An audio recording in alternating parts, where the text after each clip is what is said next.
আগের ভিডিওতে আমি বলেছিলাম আমার পায়ে অ্যাঙ্কেল ইনজুর হয়েছে।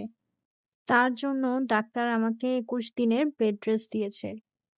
পায়ে প্লাস্টার করানোর পর আমি আমার নিজের পায়ে হাঁটতে পারছিলাম না।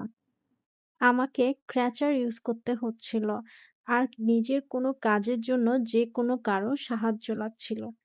আমার এই ১৪ দিনের পা ভাঙার জার্নিটাতে একটা জিনিস খুব ভালোভাবেই রিয়ালাইজ করেছি যে আমি আমার ভালো সময়টাতে সবাইকে পেলেও খারাপ সময়টাতে কাউকেই পাই না। এটা শুধু এইবার হয়েছে তা নয়।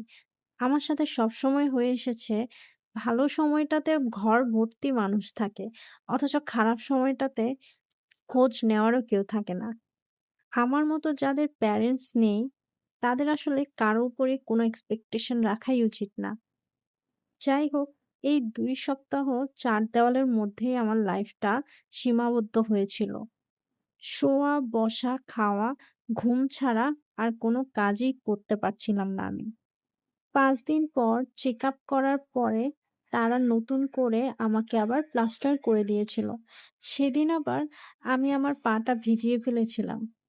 তারা মেডিসিন দিয়ে আমার পাটা আবার নতুন করে প্লাস্টার করে দিয়েছিল।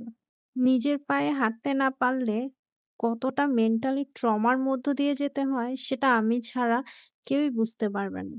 ১৪ দিন পর যখন আবার ডাক্তারের কাছে গেলাম, তখন ডাক্তার আমার প্লাস্টারটা খুলে দিয়েছিল।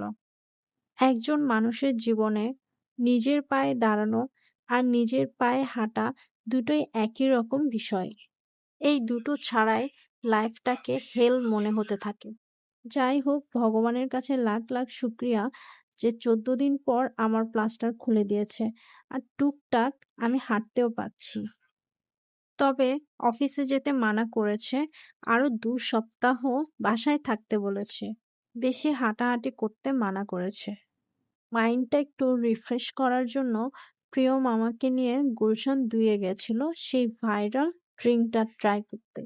তাদের ৭ টা ফ্রুট জুস এভেইলেবল ছিল। প্রিয়ম সবগুলা ফ্লেভারই একটা একটা করে নিয়ে বাসায় নিয়ে এলো। সবগুলো ড্রিঙ্কসই ফ্রেশ ছিল। কোনো প্রিজারভেটিভ ছিল না। তাই যখন কিনেছি সাথে সাথেই সবগুলো খেয়ে শেষ করতে হয়েছিল। আজকের ভিডিওটা এই পর্যন্ত। Thanks for watching.